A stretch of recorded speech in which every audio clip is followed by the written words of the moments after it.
Hola a todos. La informática educativa busca apropiarse de los instrumentos y las herramientas que existen en la web, convertirlas en el medio para transmitir la educación. Dentro de esto hablamos de los entornos virtuales de enseñanza y aprendizaje, mejor conocidos como VBA. Yo soy Carlos Arriaga y mi correo electrónico está a sus órdenes. Vamos a empezar. Los entornos tecnosociales en la educación, hablamos de las tecnologías de la información y la comunicación, mejor conocidas como las TICs. Estas generaron las redes personales de aprendizaje, en donde los miembros de esta red nos involucrábamos para conocer la información, para adueñarnos de ella y en la medida de lo posible retransmitirla. La idea es construir a partir de estas TICs las TACs, tecnologías de aprendizaje y conocimiento. En este momento, lo que se tiene que construir son entornos personales de aprendizaje, en donde los involucrados, entonces estamos participando en un proceso. En la medida en que avanzamos en estas tecnologías, hablamos de las tecnologías del empoderamiento y la participación, OTEP, en donde los entornos que deberíamos de construir son personales de aprendizaje y participación. Dolores Ranks plantea que todos tenemos a veces la necesidad de satisfacer nuestro ego, sentir que nos involucramos en el conocimiento y de qué parte de ese conocimiento nosotros pudimos aportar. Ese es el momento en el que podemos decir que nos estamos empoderando y estamos participando en estas tecnologías. Plantea la existencia de una sociedad aumentada. En la medida en que estas tecnologías se empiezan a insertar en nuestro desarrollo normal, podemos hablar de una comunidad virtual, pero para ello es necesario desarrollar tres elementos. Uno, hay que alfabetizar. La lucha del analfabetismo ahora significa combatir el analfabetismo tecnológico, es decir, como docentes y como alumnos tenemos la necesidad de involucrarnos y de empezar a adueñarnos de estas tecnologías y de estas herramientas. Hay que humanizar la tecnología, hay que hacerla que sea más sutil, más accesible, más parte de la comunidad. Y entonces para ello es necesario tecnologizar al docente. El docente tiene que estar involucrado en estas técnicas, tiene que conocer las herramientas, tiene que adueñarse de ellas y tiene que involucrarse para tener la posibilidad de discernir entre cuál se tiene que utilizar y cuál es la más apropiada. En esta carrera, a veces hablamos tal vez de nuevos ludistas que no forzosamente están combatiendo la tecnología como sí, pero que hay vicios arraigados ahí y que se disfrazan de estos procesos tecnológicos con el simple hecho de utilizar una computadora, un proyector o una presentación y sentir que están utilizando las tecnologías de comunicación en estos procesos educativos. Hay que superar esta. El docente tiene que involucrarse en estos procesos de entornos virtuales de enseñanza y aprendizaje, que significan puentes, construir puentes mediante los cuales podamos acceder y transmitir los conocimientos a nuestros alumnos. En la medida en la que podamos involucrarlos a ellos en esa participación, entonces estos puentes serán más sólidos.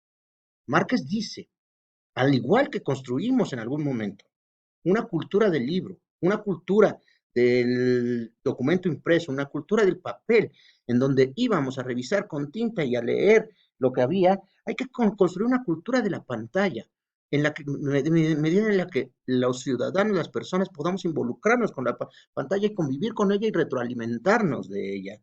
No solamente que sea un medio de información, sino un medio de retroalimentación.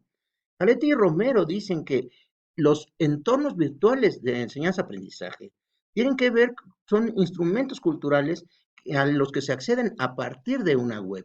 Ahí ya nos da un principio de lo que podemos estar hablando. Sin embargo, Daniels plantea que para la construcción de estos EBAs es fundamental conocer tres elementos: los objetivos, los instrumentos que vamos a utilizar y sobre todo las personas a las que van dirigidos.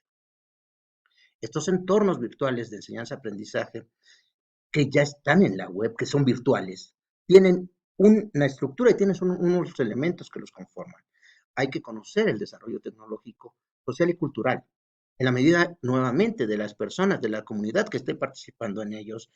Es un nivel sociotecnológico y cultural el que tenemos y será la pauta que nos diga qué materiales vamos a utilizar, pero tiene que ser con una función pedagógica, tiene que haber un objetivo de ahí en el momento en que uno plantea la construcción y el uso de un entorno virtual de enseñanza-aprendizaje.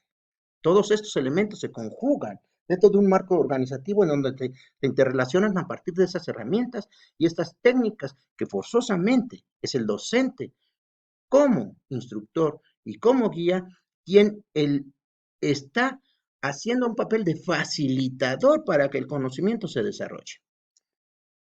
Existen EVEAs a partir de procesos sincrónicos y asincrónicos. Los asincrónicos los conocemos como los foros, las wikis, los blogs, el correo, en donde no es necesario un tiempo y un espacio en el que coincidamos, cada quien puede acceder a ellos en el momento en el que quiera. Los sincrónicos hablamos más de las videoconferencias, las pizarras electrónicas, la webcam. Es una sensación de más interrelación el uno con el otro. La pauta en este caso es pasar del concepto, de la idea de obligación de aprender que teníamos como alumnos, y por eso teníamos que asistir en el esquema anterior a un aula y estar presencialmente, y el docente está ahí con la pizarra y llenando con escrituras. Y el alumno tenía la obligación de asistir en ese espacio y en ese tiempo. Hay que desarrollar la necesidad de aprender en el educando.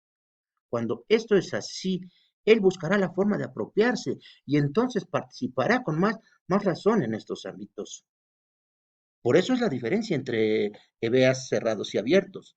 Los cerrados tienen más una relación con la computadora, más el individuo se relaciona, participa, lee, observa las instrucciones y lleva a cabo los ejercicios.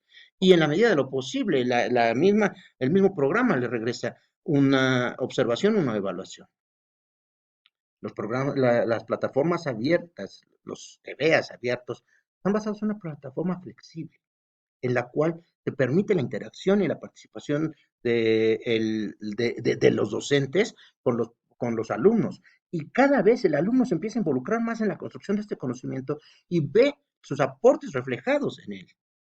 Gisbert considera que los EBAs son espacios muy adecuados para la educación, pero que deben de construirse y se deben construir a partir de un cambio de ideología, de un cambio de relación entre el proceso entre el profesor y el alumno. ¿De qué manera nos empezamos a involucrar ahora en la web, en el espacio cibernético? Y entonces tenemos que plantear forzosamente diferentes actividades formativas, nuevas formas de evaluación y nuevos materiales con los que el docente, como facilitador del desarrollo del conocimiento, induce al alumno a desarrollarlo. Esto nos plantea los elementos con los cuales nosotros podemos elegir y construir nuestro EBA. Y para ello es fundamental tener 4 cosas. Como en cualquier proceso de planeación, es importante tener información. Y ese tipo de información tiene que ver con cuáles son nuestros objetivos. ¿Qué es lo que perseguimos cuando construimos este EBA? ¿Cuál es nuestra comunidad? Conocemos a nuestra comunidad porque esa comunidad tiene necesidades. Y si nuestro EBA no resuelve y no satisface y no atiende las necesidades de esta comunidad, no tendrá ningún sentido. Al conocer estos dos elementos, nos dará la pauta para plantear los instrumentos más idóneos en la construcción del EBA, que forzosamente tendrá que ver con 3 elementos: la flexibilidad, la escalabilidad y la estandarización de nuestro entorno virtual de enseñanza-aprendizaje.